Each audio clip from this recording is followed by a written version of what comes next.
I'm your host, Brenda McGee. Today I have a very special guest. Her name is Gail Hicks. Hi, Gail. Hey, Brenda, how are you doing? Good. Thank you so much for being here. Well, thank you for inviting me to be with you today. Well, Gail, why don't you tell us a little bit about what you do and things like that? Okay, well, what I do, I am a spiritualist minister and healer and certified psychic medium. I've been gifted when I was really young, about the age of 5. I was hearing spirit and stuff and working with them. But over the years, I finally found a place I could go to school and study where they accepted people with gifts. And I went and studied at Camp Chesterfield in Indiana for my ordination, and I loved it there. And I learned all about different phases of mediumship, physical and regular clairvoyance and mental. So it was a wonderful place to study. So how were you drawn there? Like, I know you've, saw things when you were younger and things Yes. like that. What made you think of going to something like that? Well, originally from Atlanta, there weren't but like 2 or 3 mediums in the town back when I was little in the 70s and 80s. And one of our dear friends, Virginia Southern, wanted to go there, and she took my sister.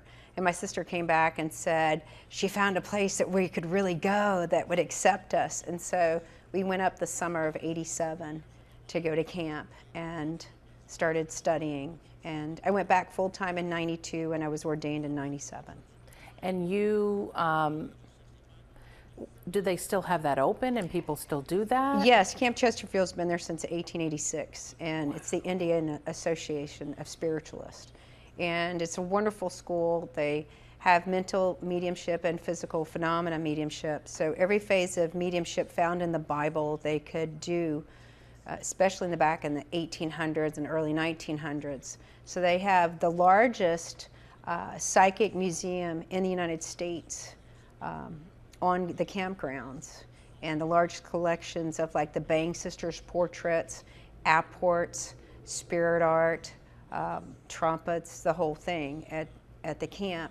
And then Lilydale's the first oldest, and they have a nice museum, but Camp Chesterfield has the largest psychic museum here in the United States. That's amazing. So what brought you here? To New England? Yes. Actually, my teeth. I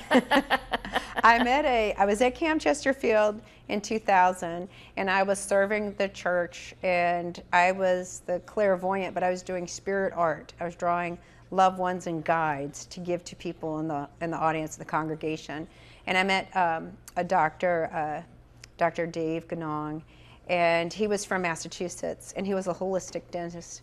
And his friend got a portrait of mine, and he said, "Oh, you got beautiful teeth." I said, "Thank you." And he says, "Oh, I'm a dentist." I said, "Oh," and I said, "Oh, I need a dentist." And he says, "You should come to me." And I lived in Atlanta, he lived in Boston. I'm like, "Oh, really? I'm gonna fly up to get my teeth done." But I just told him that I thought the mercury fillings were hurting me, and I wanted them out. So I ended up flying up, meeting Dr. Dave. I traded healings, and he did my dentistry, and he introduced me to the church in Onset when Reverend Kenneth Custance was there, and my friend Sharon Ferreira, and I served the church there. And I did all demonstrations of mediumship that I learned at camp and that I had on my own. And they started praying for me to move up here, and I started having clients. But Dr. Dave got me cancer patients, and what moved me here was terminally ill patients, cancer patients, or incurables. And then people found out that I did readings and that I taught class. And so with everybody calling me from New England after I got back to Atlanta, I decided to move. So that's how I came here. So what are some of the things that you do here? Well, what moved me here was soul healings. And soul healings is where you write down everything on a hit list that you want to let go of and everything you want to manifest.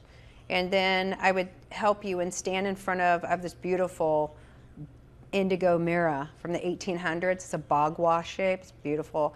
You stand in front of it. We do mirror therapy. And I started doing it in 1992 for myself when I had some issues, and that's how I started doing soul healings. But I offered it to people, and that's what moved me up here, because they could write down and let go of all their stuff, and I'd help them, and then we'd cut their cords, take their power back, and then they lay on the table. Then I'd healing with the tuning forks, do some sound healing, maybe some didgeridoo, ocean drum. And then I would go and do healing, and my healing's like trance healing. So when I go to do a healing, I have my set of hands, but I have 8 guides that work the table with me, and I go into a state of trance when I give healings. So that's what moved me here. I know you do trans mediumship. Yes. You teach it. Yes, I do. I teach a trans mediumship beginning workshop. I love teaching meditation, as you know, and about meet your guides and teachers. When I first moved here 16 years ago, a lot of people go, what guides? Right. You know, and at Camp Chesterfield, they're all about your Native American guide, your joy guide, your doctor teacher, your doctor of chemistry, your master teacher, and how they help you. Besides your guardian angels and all, I don't want to call on them all the time, and it's nice to have your little spiritual posse, you know? Right. And they do help you. They do, and I've learned a lot because I've taken a lot of your meditations, Third Eye Awakening. Yes. And, you know, Meet your guides and guides and teachers, and even just the meditations. I get the most amazing spiritual experiences. Yes. And it heightens everything. Yeah, I love teaching meditation, you know. That's why I came up with that little slogan. Well, actually, my guide, Dr. Bigelow, goes, you know, meditation is the best medication. And I go, I'm going to make a T-shirt out of that. I still have T-shirts, you know. So, but yes, it is. I think a lot of people don't know how to meditate, and they want to be spiritual, and they want these gifts, and they want it now. And, you know, the most important thing is it's not like ordering a coffee. You don't go up to the window and order it, and you go to the next one and you get it. It doesn't happen. You have to develop. You have to learn. You need to study with a lot of people. You need to go to the people you're attracted to. Those are the ones that help you the most when you're learning about mediumship. But you really every day have to give a part of yourself to God or spirit, that good orderly direction, G-O-D. Right. And so if you focus on that, then you can have any of your gifts manifest. Right. But you know, it's like everything. If you don't use it, you lose it. And your spirit guides will tell you that. Right. And if someone wanted to book a reading or find out about your classes or anything like that, how would they go about that? They could just do a drive-by. I'm just kidding. No, they can reach me on my website, which is revgailhicks.com. But some people forget I'm a minister, so I do have gailhicks.com. And I'm in the process of updating my website, so I do apologize. It's a little behind, but everything's on there. And or they can call me, you know, at 508-736-7338. And I know you have a Facebook page. I have a Facebook page, which is the Spiritual Light Center page. And I live in Fall River, but I have an office in Canton, Mass, because I have a lot of clients up there. So that's where I do a lot of group events there, and also at Jessica's place, too. And that's the Sole Purpose in Swansea. Purpose, yeah. So they can find you if they want to find you. Yes, I am. Yes, you can. And that's why I wanted you here today, because I want them to find you. Well, that's great. I'd love people to find me, you know. So when they, and I know you do another, what is the machine that you have? Oh, it's a cellular machine. It's a lymphatic drainage machine. I got that about 6 years ago because I wanted my lymph nodes drained. So I was going to do a detox. But then there was only one person in the whole state that had it. And I decided to get it myself as a healer, not as a cosmetologist. I mean, yes, you can drop weight in inches and look great, you know, but I'm not trying to make myself look like some kind of trophy model. I just want to be healthy. So as a minister and a healer, I can do more with that machine than some of the doctors that have it, or the people, because they're not using it the way that I use it. For example, if you had diabetes and you didn't want to lose your limbs, or you were having a really hard time with circulation in your feet, or you had lymphedema or impetigo or any of those, or cellulitis in your legs, and you had bad circulation, I would use the face cup and draw the blood up through and keep you from losing any of your limbs. And it does the whole body. It's the only way that you can really clean all your lymph nodes. Right. And at the same time, the benefits are, one, you're cleaning out your lymph nodes, which they hold everything. And I believe, this is just my personal thing, I believe that wonderful machine it can help anybody, especially to me, it's cancer preventative. If you had cysts in your breast or fibroid tumors or you had endometriosis, yes, you can get a healing from me and I can help you with it, but I would also suggest a detox, getting a cleanse, you know. And you can do things with it, like there's women that come to me that want to go under the knife, and I said, well, do some Celluderm and sign a waiver, and I can actually help reduce their breast if they need, because they don't want to go under the knife, you know. So there's so many benefits for it, and it gives elasticity to your skin. You actually can do your neck, your double chin, your face, you know. It's a beautiful machine, but I use it in more of a holistic way, Right. and not just for you to lose inches because you want to get in a bikini. Right. Well, I don't want to get in a bikini, so. But yes, and I have an ionic foot bath too, you know. So. Oh, wow. That's great. So yeah, I have I call it the spiritual spa with me. You come over, you hang out, and you're like, woo! It's like a private spa day. So yeah. Now, when you, what is the thing closest to your heart? I know it's the healing part of it, and I know all of it is. Yes. But I feel like sometimes you just know what people need, and then all of a sudden a class will appear. So I know Yes. you're guided to do a lot of things. And I mean, myself, I wasn't even friends with you on Facebook, and then I prayed to my guides and angels, and I'm like, what am I supposed to be doing next? And all of a sudden, you popped up on my Facebook. I know. Yeah. I love how Spirit does that. My spirit guides actually do networking from the other side. So I think they did that to you. I think my calling and what I've been told from various teachers, and one of my favorite teachers told me my greatest gift was healing. Yeah. And that's what moved me here. And there's nothing greater than hearing that someone who was in stage 4, regardless of what strain of chemo they did or whatever treatments they did, that they send you a beautiful email saying, I know it was you and your guides, thank you, I'm in remission. There's nothing greater than that. Right. There's nothing greater than, even if it's not cancer, or if it's ALS or Sjogren's or lupus or whatever illness they're having, if you can give comfort to them, give them any relief from pain. But the whole thing when I work with them is I get them to focus on the future and the benefits of things and the affirmations, and not to be focused on being caught in that over and over thing, you know. Right. They get caught in it. And I think it's really important. And healing, and a lot of people that do come for healings, I lead them in a guided meditation if they can't get relaxed.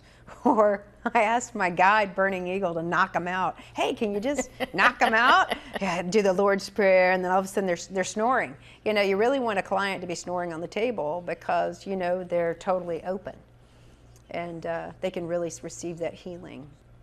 That's amazing. Yes. Yeah. And that is rewarding too. Yes, it's very rewarding. And then I had a client that told me years ago, like in the early 90s, well, I've got a reading from you and I had a healing from you, and I like them both, but you know, don't say that your readings, she says, your readings are just as healing as getting a healing. I was like, oh, that was a nice message, Right. you know? But I don't read like most people. I'm a psychometrist. So I like you to write down 8 to 10 questions, that's for an hour, and bring it to me, fold it up. I never hold it. I only ask for your first and last name, and then I hold that piece of paper. And I started out with tarot cards, and because back in the day you couldn't tell them you were talking to nobody, they would lock you up in Atlanta. You'd be like carried away. So I had cards, but I don't really read the tarot. I hold them, and then I cover up my face and I hold them. And then Dr. Bigelow, my doctor teacher, he does all my private 101s. He starts answering all the questions that I don't know that are on here. So I just start telling you what I see and what he's saying. And next thing you know, I said, okay, we're done. They go, thank you. And I've answered all their questions. That's amazing. And I think it's important, like when people want questions answered, you got to know things in your life that Spirit's only going to give you what you can handle. So you might have this question like, what am I going to do in 10 years? Well, you know what? You got to get through the next 6 months before you can get to that 10 years. And like some things like that have come to pass, when I moved here, being in Atlanta, you're landlocked. You're not next to the ocean. All right, you need anybody listening to this. In New England, there's water everywhere. You're drowning up here. But in Atlanta, it's like, oh, you're like 8 hours to the nearest beach, right? So when I moved here, my guides told me, and they put me in Fall River, which I'm surrounded by water there. But my guides told me, it was Wild Turkey, Chief Wild Turkey said, you know, when you move here, he said, oh, you being by in the ocean, you're going to get prophecy. I went, what? So in 1 Corinthians 12:4 is the 9 holy gifts of spirit. And so prophecy's one, but he said that I needed to be closer to the ocean, which was going to elevate my mediumship. And it did. So I started perceiving and prophesizing things and like getting the score for the Patriots and the Red Sox and then seeing things like that. But besides doing the sports thing or whatever, because I was asked to do that and I focused on it and I saw it, people coming for sessions, and I've always been able to look at somebody's aura or whatever to see, and I never ever called myself a medical intuitive, but I would ask my guides and they would say, well, this is off or that's off or they need a healing or this is what's bothering them.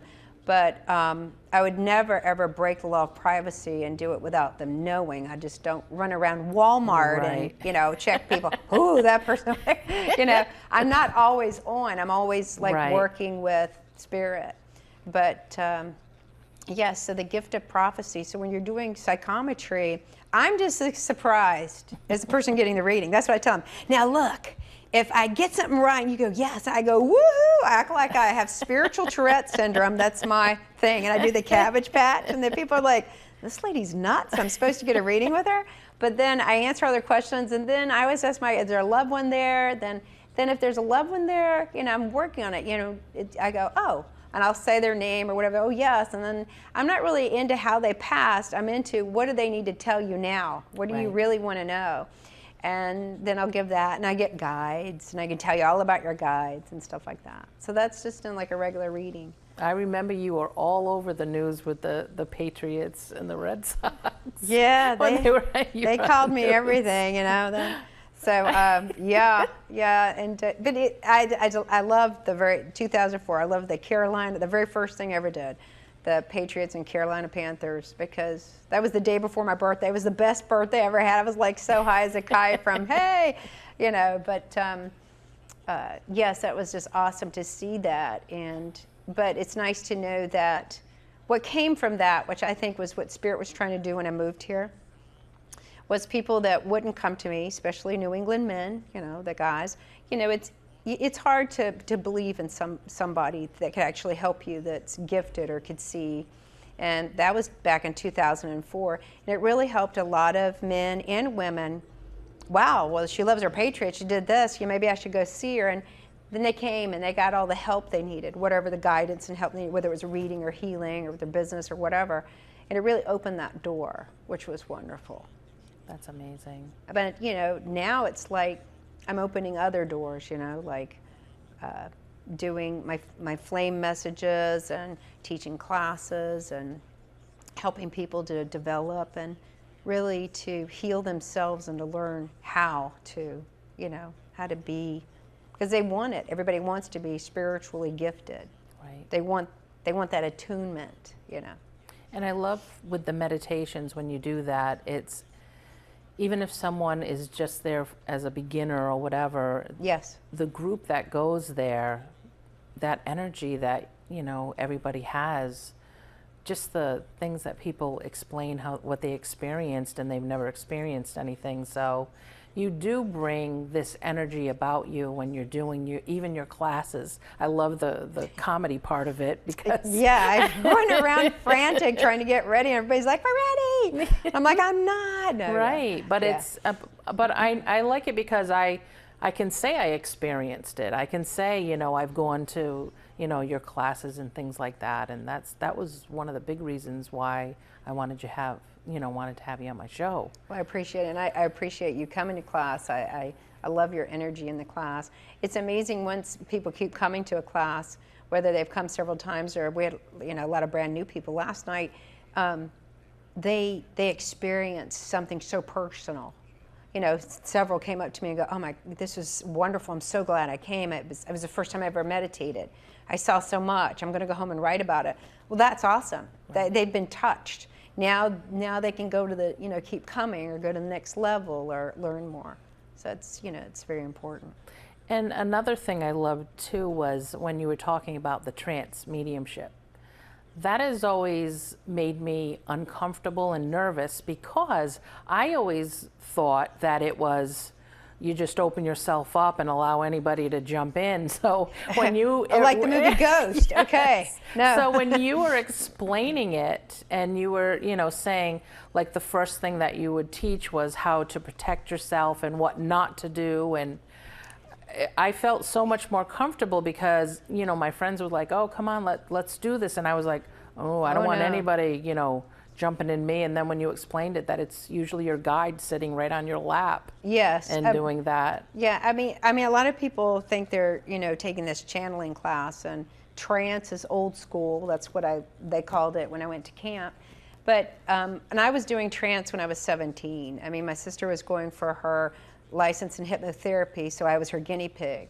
So I'd let her put me under hypnosis, and then one day my voice changed over and started giving her messages, and that's how it all started coming about. But when I was little, my sister and I had shared the same bedroom, and I would talk in my sleep all night long in different languages. So I wasn't in control of it then. But then, with her doing the hypnotherapy, that kind of got it going, and then I could start doing it on my own. And when I was in Atlanta, I used to do trance readings. Besides just regular psychometry readings, you could come and get, a 45-minute trance reading, and what you would get is like an Akashic record reading. Like my guide, Master Nazareth, that's the first person who spoke through me. You would bring your questions, and I would go into trance, and he would introduce himself and ask for your full name, and he'd ask your permission to pull your Akashic record book. He pulled this giant book. Now, he's right here, and I'm sitting behind him, and I don't hear anything, but I see your book. I thought this was great. This is what I would see while I was in trance. I saw this giant book. And then when you asked a question, this light would come up underneath it, and he would read that one paragraph, and it answered everything. Wow. It was like the gold. It was so cool. And then I was like, so enjoying it. And then all of a sudden the lights went out. I went, wait a minute, I can't see. So I totally took me out. So then I was like, they call it dead trance. I don't remember anything. Then I was like, oh, I don't get to hear. Then I would hear my guide, no, it's a private session. Oh, they have to use me to give the private session. Right. I'm like, it was such like comic relief when I was with my guides. But he would do your questions, and then he said, "Oh, well, you have an Indian guide here, and you have a Dr. So-and-so here, just a minute."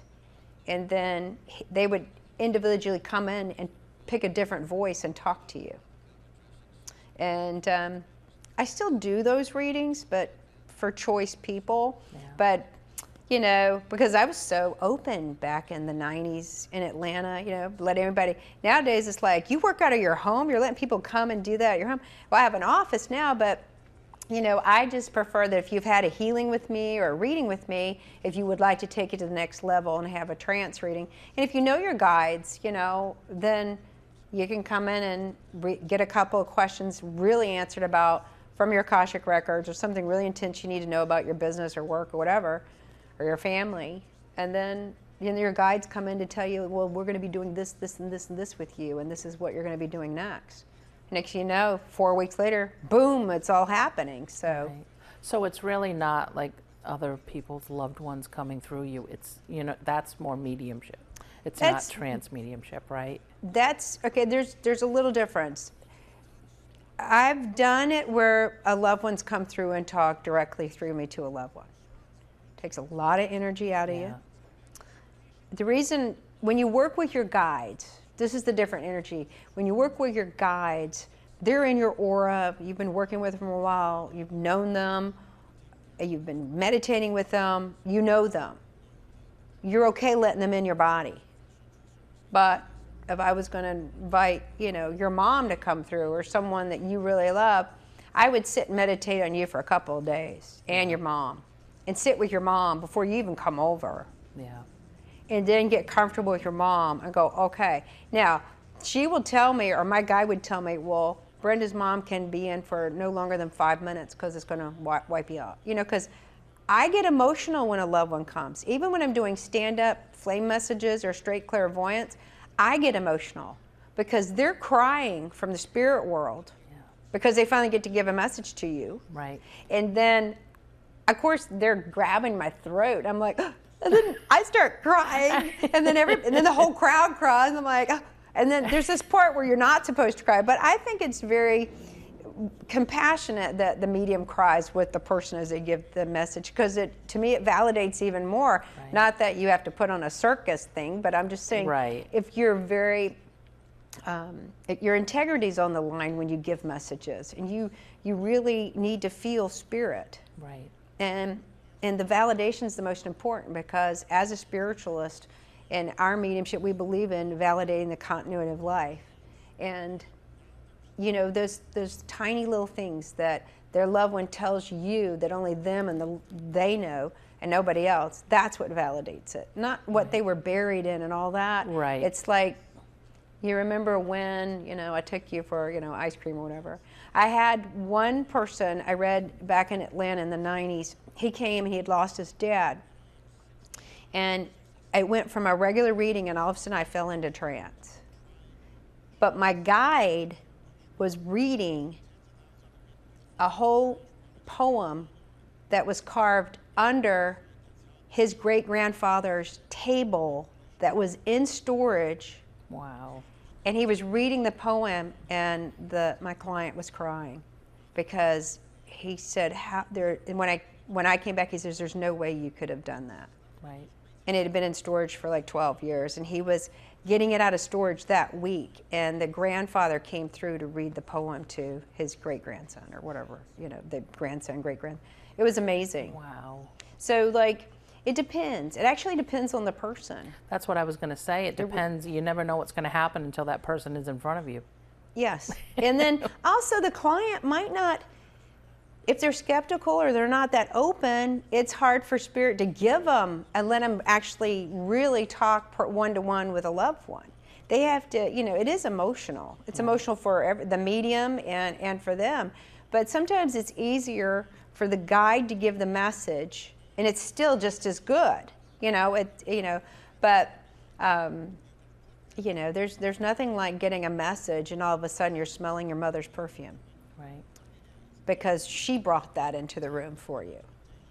And that's physical phenomena. That's when spirit, that's when you can smell, your loved one, which is wonderful. And I always tell people, just be open to it, and they're going to want to communicate or show you a sign or something like that. And it's like some people just won't be open to it. Yes. Or they're missing it. Yes. There's this one thing when both my parents passed, within 4 months of each other, I came up with a class. You were talking about, I pull these classes out of the hat, Dr. Bigelow. It's called Yes, You Can Connect, because I think it's wonderful to go to gallery events. I do. I believe in doing gallery events for only a certain amount of people, because I like to give an all-message service. I want everybody to go home. I want everybody touched. Right. But I came up with Yes, You Can Connect, which is, which I do for private events, or I can come to your house and do it. And I teach you about how subtle it is that, how your loved one's trying to connect with you, and why they are connecting. Oh, they are, because people are like, really? And then they find out, yeah, and I get this, I get that. Well, they're already connecting, besides you saw them in a dream or whatever. And then I lead them in a meditation to that loved one. And every time I've taught that, everybody's seen their loved one they wanted to go see. One of my clients actually danced with her dad the whole time, which was awesome. Wow. So I think it's wonderful if people are open. There's nothing you can't do if you're receptive. But the most important thing in any phase of mediumship is Spirit always tells me, ego is not your amigo, but we always call it EGO, is ease God out, because if you're working with good orderly direction, GOD, you have to be humble before spirit. Right. And my guides say if you submit and commit, then the veil's lifted, then you get the reward. Right. You know. So that's just some stuff no, for you. I love the sayings that they give you. Those could be made T-shirts. Oh yes, Those sayings. yes. Well, wait, that one that we discussed that day. Well, you told me to put on Facebook. I didn't do it yet. Spiritual dementia. Yes. Yes, I suffer from it. Love that. Spiritual. Yeah, I forgot what I told you. Spiritual dementia is where you. It's hard enough to remember the names of people in the living, but then try to remember, get names in the. Or remember people's readings and things like that. Readings, and everybody's like, and that's the number one thing. A lot of people go, oh, remember you read for me 4 years ago and told me, I'm like, what is your name again? No. I don't even remember my middle name, So there's those moments that you don't remember those things. But my guides are great because they're like, my joy guide Little Sparrow is my secretary. She reminds me of where everything is and all that. But they will, do fun things for you. And Indian guides are your GPS. You took a wrong turn. I did? So I don't really have to have the radio on because I have enough people on talking to me when I'm in the car. So I'm never alone. That's right. That's a good thing. Yes. And I know that don't you do house parties and things like that? Yes, I do. I do house parties. I can come to your house and do like mini readings for everybody, private. A lot of people love private sessions. Mm-hmm. I come and do flame cards, which we're going to demonstrate in a little while. Flame card messages, which are awesome. And then I come and teach classes at people's houses. So if you wanted to meet your guides and teachers class, or you wanted a third eye awakening class on the floor, But I'm an M&M. As Dr. Bigelow says, I'm not plain, I'm definitely peanuts, I'm nuts, because I'm a mobile minister. That's what they call me, the M&M. There she goes. And so, yes, I don't have any problem going to people's homes and, doing house parties and stuff. I do a lot of corporate events. I did in Atlanta, a lot of corporate functions and stuff. But also with my office in Canton, I can have like 20 to 25 people there to do a private group there. If somebody wanted a group, they could have it at my office if they didn't have a space. Oh, wow. That's which good is to nice. know. And I can still do private classes for them there and stuff like that. So they just have to let me know and we book it. Then they can get in touch with you again through Facebook or through your just website. Calling like old school. Do people really do that anymore? Yes. Now I like how people text me that they want to FaceTime me in like 5 minutes. I'm like, what? I just woke up. I'm having coffee. What time frame are you on? And they're over in California and they're up earlier than me. I've got to catch a flight. I'm like, I can't read for you at 4 in the morning. I mean, So yes, because I do readings on Skype and Zoom and all that now. I always started with hearing. My hearing's great. And now everybody wants the visual because of technology, which is awesome. Right. But I just have to hear your voice. And I've read for people for years. I never ever met them, but I could hear them, because I pick up a lot on hearing when on the phone. So my audio is great. So sometimes you don't even have to see them. It's easier. No, sometimes it's easier to just do phone readings without, having to Skype or things like that. If they want to see you, I still tell them the same thing if they're sitting across from me. Right. Please forgive me. Don't take it personal. I won't look at you because I'm going to hold your questions. I might close my eyes and do your reading because I'm seeing so much that I stare off, at the wall or at the window. And I'm not trying to be rude, but I'm trying to give you the best that Spirit's giving me. So if I don't do that, and I always tilt my head when I read because I feel like Dr. Bigelow's pouring it into my ear or something. Right. So. Now, I know we're going to be doing spirit messages, yes. So I was wondering if you could explain exactly how you go about it or what the process is. So the spirit flame messages, they're a type of, they're clairvoyance, they're clairaudience. So I'm hearing, I'm seeing, I'm sensing, but at the same time, I'm holding an index card. So if I grab an index card, I've got one there because I like to do the big index cards, not the smaller ones, because I like Spirit to have more room on them. So when I hold the cards, There's nothing on them. I don't open them and go, ooh, look, there's nothing on them.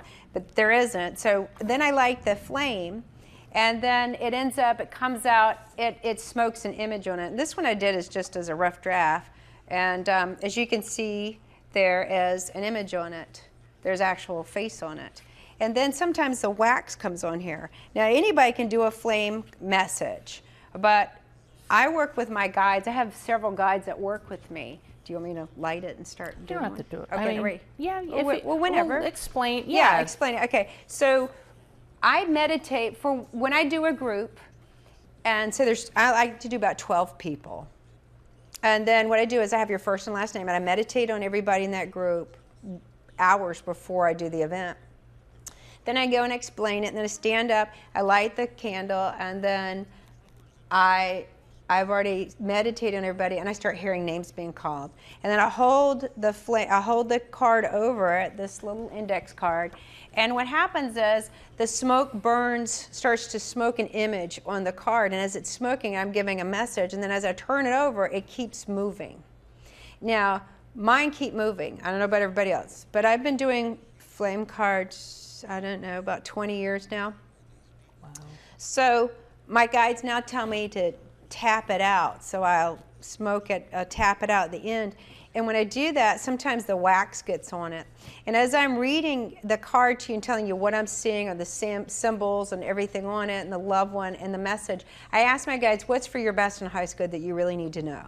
Besides, oh, your dad's here, your mom's here, or someone's here. You know, because they love you. Yes, they love you.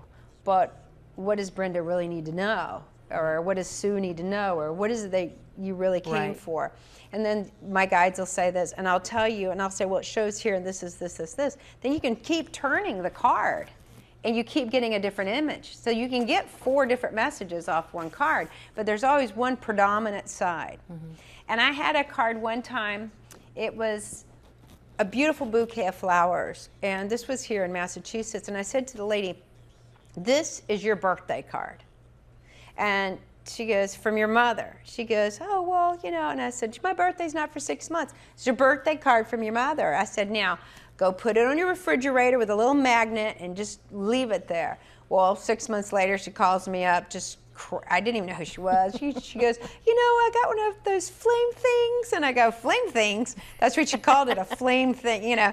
And she goes, well, you said it was going to be my birthday card, and I was making coffee, and I go, it's okay, breathe. What is it? And she said, well, I opened the refrigerator, and her roses and everything, in her mother's handwriting, it said, happy birthday, love, Mom. Wow. So I tell people you get delayed card writing on them. Mm-hmm. And spirit card writing is a gift I've been sitting for, and it takes a lot of energy, but I think that my flame cards are going to be flame cards with writing. So I have several clients that have gotten writing afterwards. I've actually talked about the alchemical process. So if I did a card for you and I handed it to you and you touched it, your energy going into the card, and also your loved ones around you. I had a lady, she took her card, and it was from her dad, and as she held it while I gave someone else a message, she watched her father write her name on her card while she was holding it, because he used her energy to do that. Well, we're ready. Oh, let's okay. do this. Okay, so I'm standing up for this, so, okay. I'm going to do this. And I love it when they do a giant flame, because spirit, you know, the flame gets small, it gets big. So I always like to put energy on it. You don't have to, but that's just how I work. So then you hold it over here. And then my teacher, Reverend Susie Greer, she's in the spirit world. She's probably with us today. And I know that Reverend Regal did them back in the 1940s at camp. And she did it with just pieces of paper. I don't think they had cardstock back then. And so you get to a point, and then your guides will tell you, you know, and I'll put it out. And then, you know, as I'm going to show it to you, I'm going to hold it like this. So I have to hold it back. Wow. And then if I keep turning, I'm going to turn it till it really talks to me. Oh, do you have a little puppy or something in spirit? Or a kitty cat? Any pets in spirit? Yes. Okay, because it looks like a little pit here with a little nose. Actually, this is so cute. Then when my voice changes, that's that spiritual Tourette syndrome. That's my joy guide little spirit. It's so cute. Okay, so this shows like a little puppy. It does look like a puppy. A little puppy, and then there's a lot of white here. So, and it's something else is transferring, telling me to turn. So there's more colors on it. Now it's another dog. See, I turned from here and I got another, like a poodle. Look at like another dog here. But I also have a side profile. Can you see that?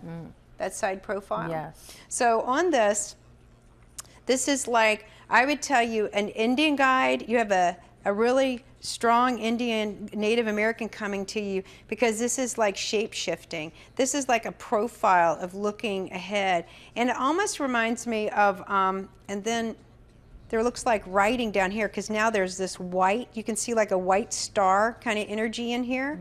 So there's several colors in this. So you got really dark black, you've got these smoke colors, you have white, and then there is white left.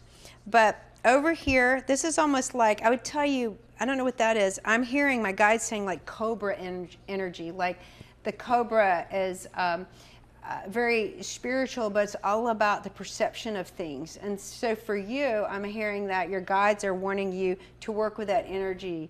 And cobra represents shedding your skin, or snake is shedding things to make things transform. So there's a lot of transforming or transitions around you.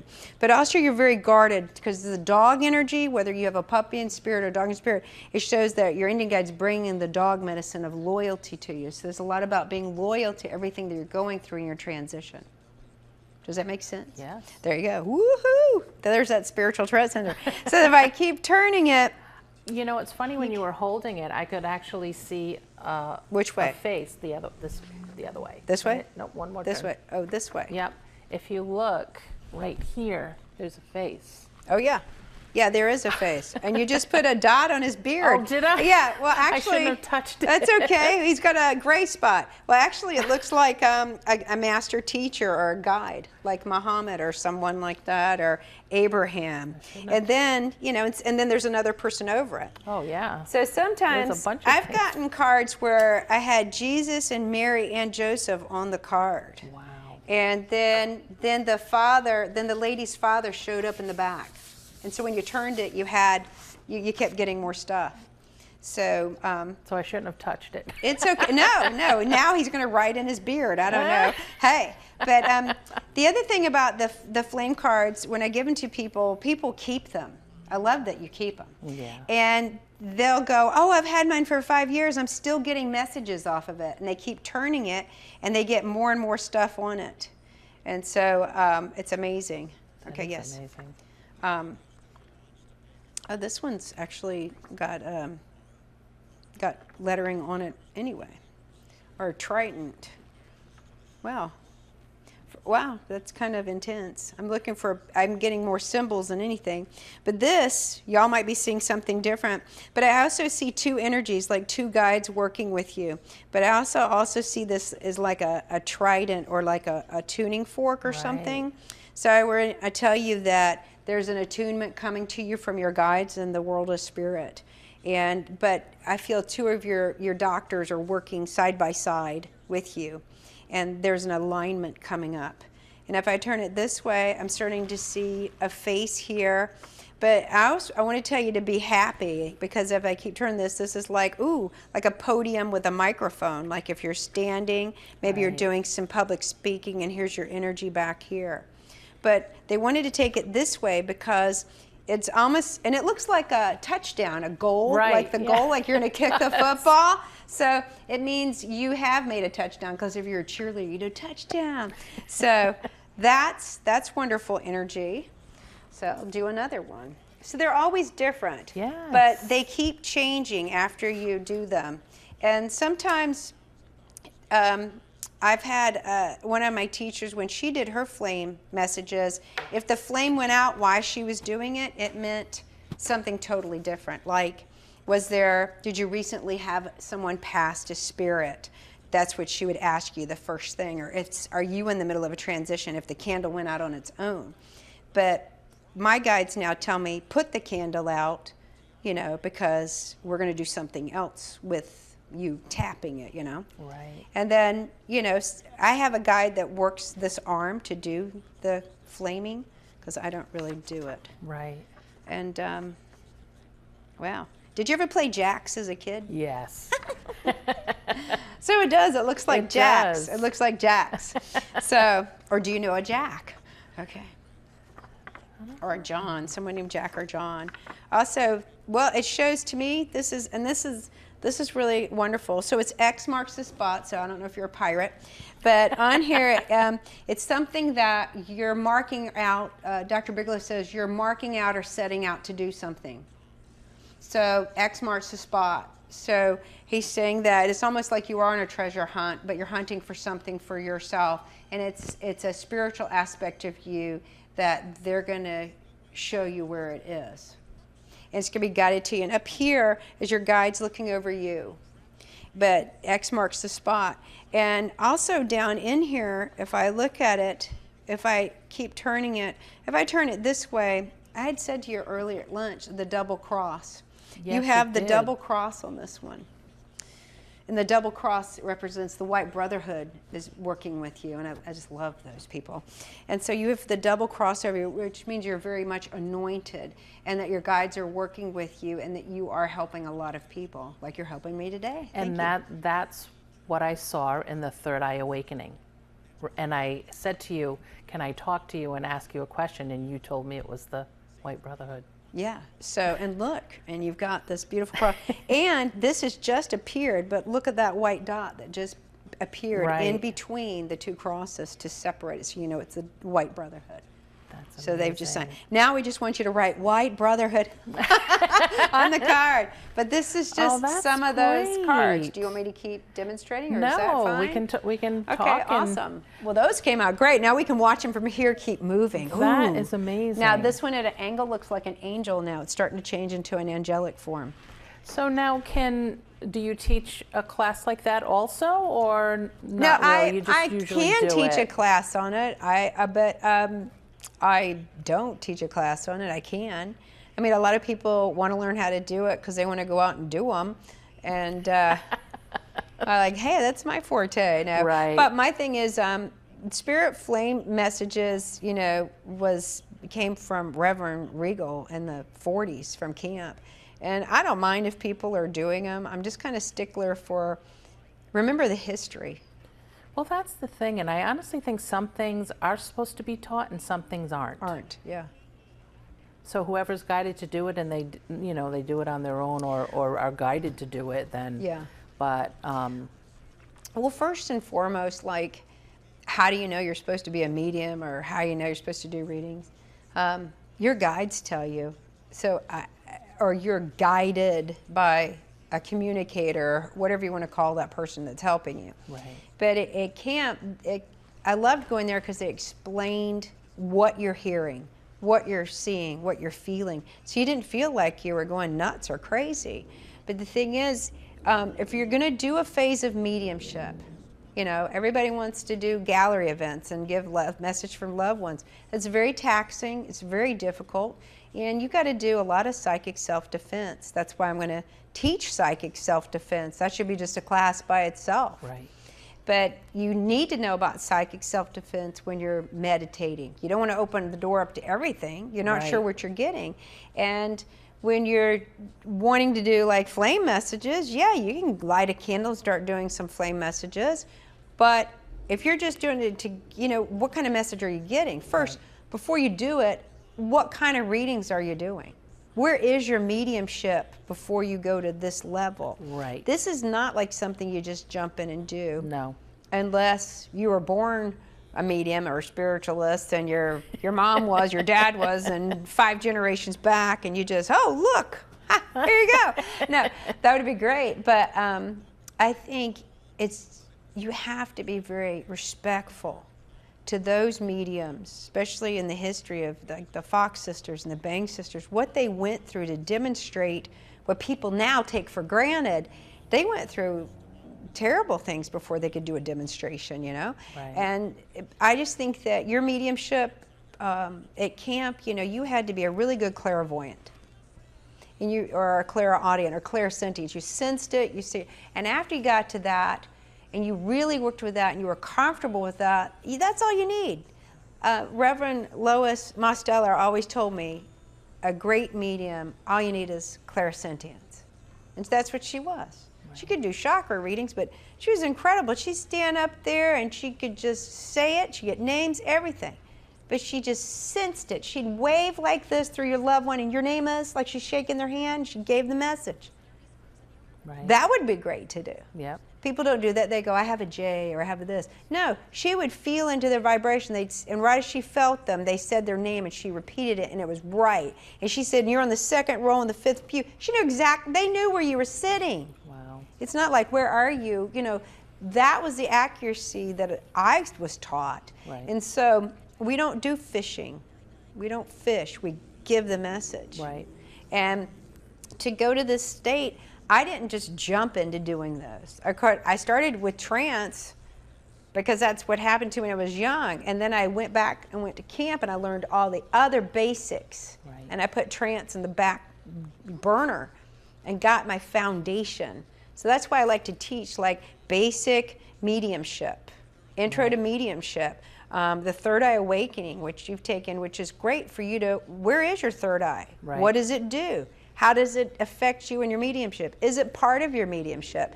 You know, and then you have to learn about symbols and stuff, and you have to be able to sense the vibration of spirit in your aura. And if you can't discern, right. If you can say this is a father or a mother, or this is an Indian guide, you need to work with that with your guides, because your guides help you with that. Right. That's who helps you. Exactly. It's not you guessing. It's not a guessing game. And it's a whole nother conversation. Your clairaudient ears out here. Here's your guide. There's the loved one. Oh, and it's a conversation and it gets passed to you and you just say it. And you have to trust them. Right. That's where you submit and commit. Because the minute you believe in them, they never steer you wrong. Absolutely. Yeah, and they'll tell you, oh, Gail, you can stop doing psychometry tarot and just do flame card readings the whole time. Just flame them. Hi, would you come over and be flamed? Let me have your questions. Torch the questions. And your answer is no. You never know. I mean, hey. Right. So I know you have a lot of classes coming up. Yes. So again, can you just tell everyone how they can get in touch with you to know what's going on? Yes, you can reach me by calling me at 508-736-7338. Or if you want, my website's gailhicks.com. If you want to remember I'm a minister, it's revgailhicks.com. And then I have a Facebook page, which is Gail L. Hicks, but my business Facebook page is the Spiritual Light Center, and it's at Canton Mediums, or at Canton Mediums. I know it's my southern accent, but I'm not in South Carolina or something. There is another one, but I'm the one in Canton, you know. So. Well, Gail, we're running out of time. Hard to believe. I know, so I want to thank you so much for being here. Well, thank you for letting me be here today. And if anyone wants to get in touch with Gail, you have her information. But if you forget what she said, you can email me at paranormalencounterstv9@gmail.com. And thanks for watching. Thank you. Thanks, Gail. Thank you.